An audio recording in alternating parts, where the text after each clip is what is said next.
আচ্ছা, শুধু ঘন্টার পর ঘন্টা বই নিয়ে বসে থাকলেই কি ভালো রেজাল্ট করা যায়? না, একদমই না। আসল খেলাটা কিন্তু স্মার্ট স্টাডিতে। আর আজকে আমরা ঠিক সেই গোপন কৌশলগুলোই জানব। তো চলুন শুরু করা যাক। এই প্রশ্নটা কিন্তু আমাদের সবার মনেই ঘোরে, তাই না? যে অনেক খাটাখাটনি করে পড়ার পরেও পরীক্ষার হলে গিয়ে সব কেমন যেন গুলিয়ে যায়।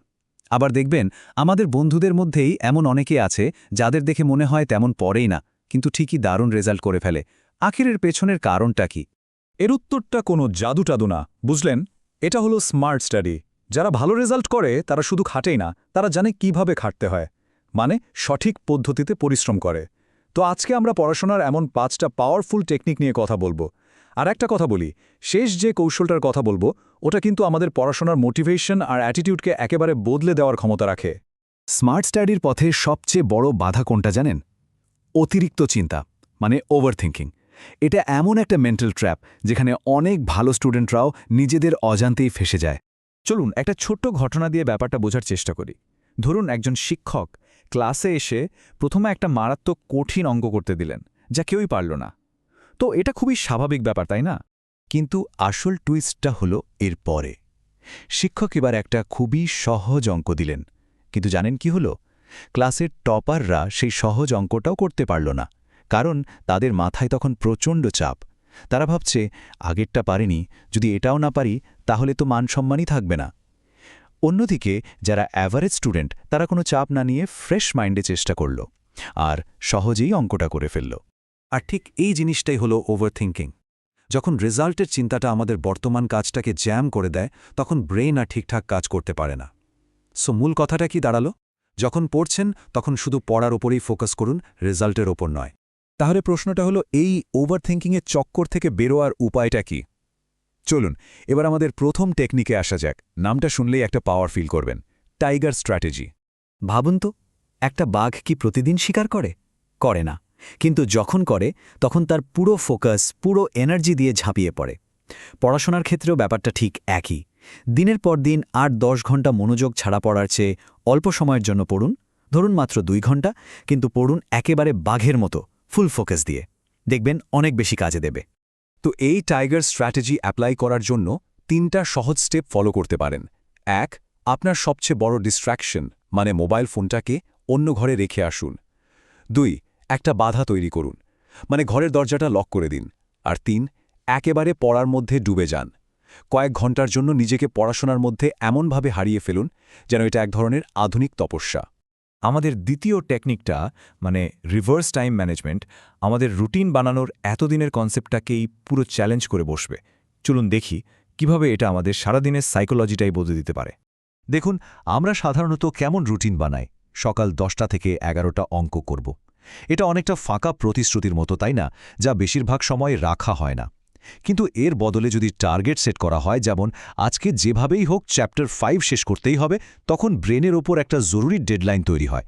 আর এই ডেডলাইনটাই কিন্তু ফোকাসকে চুম্বকের মতো টেনে আনে। আর এই রিভার্স পদ্ধতির সবচেয়ে মজার দিকটা কি জানেন? পড়ার জন্য আলাদা করে টাইম ঠিক না করে, বরং বাকি সব কাজের জন্য সময় ফিক্স করে ফেলুন। মানে কখন খাবেন, কখন খেলবেন বা কখন মোবাইল ঘাঁটবেন, সেই সময়টা বেঁধে দিন। তাহলে কি হবে? বাকি পুরো সময়টাই কিন্তু অটোমেটিক্যালি পড়ার জন্য। তখন পড়াশোনাটা আর আলাদা কোনো কাজ মনে হবে না, দিনের একটা স্বাভাবিক অংশ হয়ে যাবে। পুরো মাইন্ডসেটটাই চেঞ্জ হয়ে যাবে। এবার আসি আমাদের 3 নম্বর টেকনিকে। এটার মূল আইডিয়াটা খুবই সিম্পল, কোয়ালিটি ওভার কোয়ান্টিটি। মানে সবকিছু একটু একটু করে পড়ার চেয়ে যা পড়ছেন তা খুব ভালোভাবে একেবারে গুলে খেয়ে ফেলাটা অনেক বেশি জরুরি। বিষয়টা অনেকটা এরকম, পরীক্ষার আগে কোনো মতে 100% সিলেবাস শেষ করা থেকে 80% সিলেবাস এমনভাবে রেডি করুন যেখান থেকে যেমন প্রশ্নই আসুক না কেন আপনি উত্তর দিতে পারবেন। বাকি 20% না হয় পারলেন না, কিন্তু ওই 80% হবে আপনার টেক্কা। এটাই কিন্তু স্মার্ট স্টাডি। একদম সহজ করে বললে 10টা চ্যাপ্টার নিয়ে ভাষা ভাষা জ্ঞান থাকার চেয়ে 8টা চ্যাপ্টারের উপর একেবারে গভীর জ্ঞান থাকা অনেক বেশি কাজের। পরীক্ষার খাতায় এটাই আপনাকে অনেক বেশি নম্বর এনে দেবে। সোজা কথা, কোয়ালিটি ইজ কিং। এবার আমরা আসছি আমাদের সবচেয়ে পাওয়ারফুল আর ইমোশনাল টেকনিকটাতে।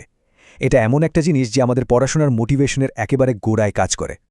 শুধু একটা জিনিস ভাবুন তো, ধরুন একটা বাড়িতে আগুন লেগেছে। আপনাকে যদি বলা হয় ভেতরে ঝাম দিলে 5 লাখ টাকা দেয়া হবে, আপনি কি যাবেন? মনে হয় না। কারণ জীবনের দাম তো আর 5 লাখ টাকা হতে পারে না। কিন্তু সিনারিওটা একটু বদলে দিই। যদি বলা হয় ওই জ্বলন্ত বাড়ির ভেতরে আপনার মা আটকে আছেন, তখন কি আপনি 1 সেকেন্ডও ভাববেন? টাকার কথা কি তখন মাথায় আসবে? না, তখন আপনি নিজের জীবনের পরোয়া না করেই ছুটে যাবেন। পড়াশোনার ব্যাপারটাও কিন্তু ঠিক এরকমই। ভালো রেজাল্টের লোভ বা পুরস্কারের আশা হয়তো আপনাকে কিছুক্ষণ দৌড় করাতে পারে, কিন্তু আসল যে চালিকা শক্তি সেটা আসে একটা খুব শক্তিশালী কারণ থেকে। আপনার কেন পড়ছেন, কেন ভালো রেজাল্ট করাটা আপনার জন্য জরুরি, এই কেনটা খুঁজে বের করাটাই হলো আপনার আসল জ্বালানি। আর সবশেষে আমাদের ফাইনাল কৌশলটা হলো একটা প্রো টিপ। এটা বাকি সবগুলো টেকনিককে একসাথে আঠার মতো জুড়ে রাখে। আচ্ছা, রিভিশন ছাড়া পড়াশোনা করাটা কিসের মতো জানেন? একটা ফুটো বালতিতে জল ভরার মতো। আপনি সারা দিন খেটে জল ভরলেন, কিন্তু দিন শেষে দেখলেন বালতি খালি। ঠিক তেমনি যদি রিভিশন না করেন, তাহলে যতই পড়ুন না কেন পরীক্ষার সময় মাথায় কিছুই থাকবে না। তাই নতুন পড়ার সাথে সাথে পুরনো পড়া রিভাইজ করাটা কিন্তু মাস্ট। তাহলে এবার নিজেকে প্রশ্ন করার পালা। আপনার সেই আসল কেনটা কি? কোন সেই বড় কারণ যার জন্য ভালো ফল করাটা আপনার কাছে এতটা জরুরি? এই কারণটাই খুঁজে বের করুন। কারণ বিশ্বাস করুন, এটাই আপনাকে আপনার লক্ষ্যের দিকে ঠেলে নিয়ে যাবে, এমনকি সেই সময়ও যখন আপনার মনে হবে যে আর এগোনো সম্ভব না।